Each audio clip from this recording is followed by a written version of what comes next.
All right. Let's see. Hey, what's up? I'm back. It's Alexander, the Portable Infinite, and we're on the third part of Mulligan Stew.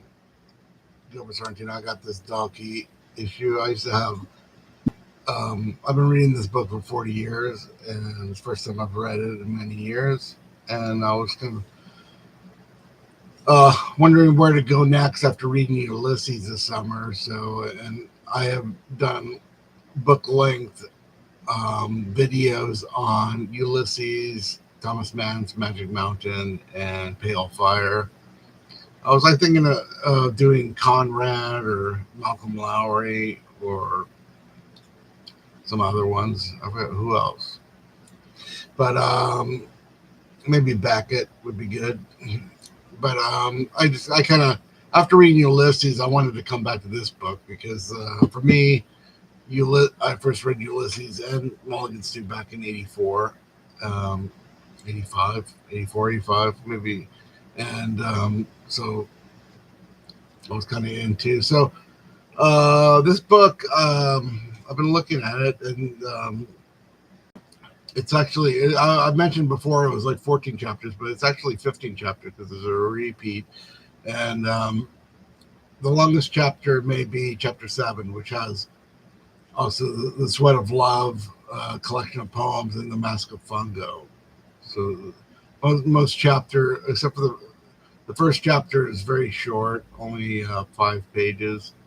But most of them after that, most of the chapters tend to be like 30 or 40 pages. So why I'm kind of doing these first couple of chapters so fast is because I read it last night. Not only did I read it last night, I read Splendid Hotel. Well, you can't see it here. Let's see. Yeah, there we go. That's better. But I have this is like the Splendid Hotel with the Afterbird by Robert Creeley, and this is a book that he was writing in the early '70s. Sorrentino, Gilbert Sorrentino. So yeah, Gilbert Sorrentino. Like for those who don't know, he was born in 1929, died in 2006. He worked at Grove Press in the 60s. So this is right. This book was written right after Grove Press. I think, whereas his previous novel, Actual Qualities of Actual, Imaginative Qualities of Actual Things, was kind of more about the New York literary scene. This seems to be more about publishing and just kind of the after effects of probably of working at Grove, because I mean there's a lot of book titles, there's a lot of lists, and that's something you would experience in rejection letters and reader reports. This is all stuff you get when you um, working out at a publisher and stuff, and publishing in the magazine world and the publishing, the New York publishing world, and yeah, and so like I was reading the Splendid Hotel, and I mean this chapter, the chapter 3 we're talking about today, refers to Splendid Hotel, and Splendid Hotel has a couple of mentions of Anthony Lamont and Sheila Henry and a lot of, so it's very, even though this seems like a kind of like an arty prose poem, it does like seem also like a miniature. It has like some long lists. It has a few letters. It has more poetry. There's also not only Rimbaud but William Carlos Williams, and I think there might be a Jack Spicer poem in here too. But and there might be some of situated in his poetry. It kind of seems like a lot of his earlier poetry, where he's always there's always references to chess, and there's real sparse poetry, and the manner of William Cross Williams brought again Jack Spicer. So I mean this book. I mean, if you don't want to read Mulligan Stew, you should read Splendid Hotel, because this will kind of give you an idea of what it's about. It seems like a lost chapter. Maybe he probably tried to fit it in, but it didn't really fit in. So So yeah, I'm trying. We're I don't know how long it's going to take. It might take a week or two, but we're at today's like September 8th, so I guess I got about 3 weeks before we get to some of the interviews. So, but well, like I read this third chapter and but it the hotel last night. It didn't really take much effort. So, also, I mean, I've heard a lot of people. Some of the reviews this is comparing it to I Swim Two Birds, Fitting Its Wake, Ulysses, different books. But there's a book it probably has more to do with this. It's published around the same time, and that's John Barth's Letters. And if you don't know this book, I mean, this is a book that's even longer. It's like 700 pages. And John Barth, um, the book's basically letters um, from all of characters from John Barth's previous books writing letters to each other. It's not letters. It's not like James Joyce's letters. So that seems a lot like because I mean, so far in Mulligan Stew, I mean, probably the most interesting thing of this are Anthony Lamont, his letters to Sheila Henry, and his letters to Professor Roach. And those are probably the most interesting things so far as you read the first 100 pages here. So John Barth, if you like this book, you probably will like John Barth, and I think that's probably like the most. So I'm just kind of familiarizing with the world. Splendid Hotels is definitely a, uh, a book to go to. It's very easy to read. You can read it in 1 hour, and Mulligan Stew is a little bit more difficult. John Barth is another book. If you enjoy Mulligan Stew, I mean, and John Barth was a contemporary of Sorrentino, and he just died like last year too. So let's get to this book. Okay, so each chapter, I mean, it starts out with the same thing. It's like, and this one is a where are we going? Okay, so this one starts on page 48, right? Painful Digest. This one has like a little bit of a quotation from Napoleon LaJoy, and we find him at a restaurant called the Rocher de Cancale, and then Painful Digest, which just seems kind of odd. They're kind of, the author McCoy is mentioned, and they're at this restaurant. Anthony Lamont, it's a fancy restaurant, and Anthony Lamont is refers to himself as a meat and potatoes kind of guy, and they seem kind of lost, but it's like the first chapter where they're kind of the two guys, Anthony Lamont and Ned Beaumont, are arguing about branch water and rocks, and the second chapter where they're talking about the color blue, and then there's always like and then the two women show up, and they sort of have some kind of sexual connotation with Ned Beaumont, who's always referred to as Ned Beaumont. So Anthony Lamont is Anthony Lamont is the writer, and the narrator of this book is that's a confusion. Okay, so Martin Halperin is the other character. So yeah, Anthony Lamont. Okay, so yeah, is the narrator of this book. Martin Halperin's the narrator. Sorry. So yeah, so it's good that I get that out of the way. Maybe I've been talking. So we have the restaurant. We have the I guess that's a French thing, referring to Hotel Splendide. And for some reason the cane, they call it the cane. I don't know what that is. Is that the restaurant? And then so yeah, we have the usual, and then we got Daisy. This chapter is a little longer, but it's just some sort of weird kind of set piece in like this French restaurant. And then so that goes on for a few pages. Then we have a letter to Sheila, and the letters he writes to Sheila are kind of like a similar nature so far.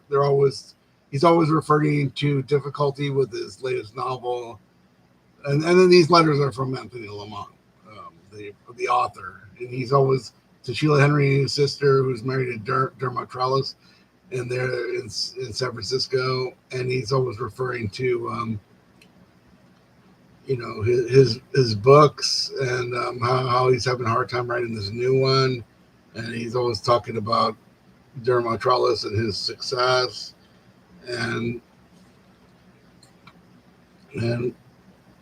so forth, and he's always wishing her luck, and wishing her good luck in her life, and then he talks about his book, and then this is followed up by another letter to this married woman, Joanne, who Anthony Lamont had some sort of encounter with, and he's like kind of obsessed with her. And then we get to the Lamont scrapbook, and then like before, where we had the writer's journal, in this one we have like this what is it? The God's what would you call it?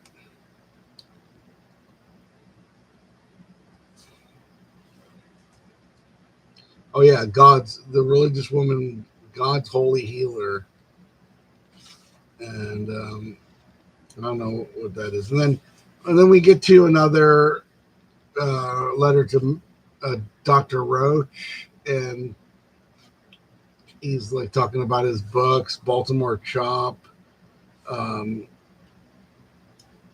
Fretwork are the two big ones, I guess. And then he starts talking about this story called O'Mara of No Fixed Abode, which I think he said,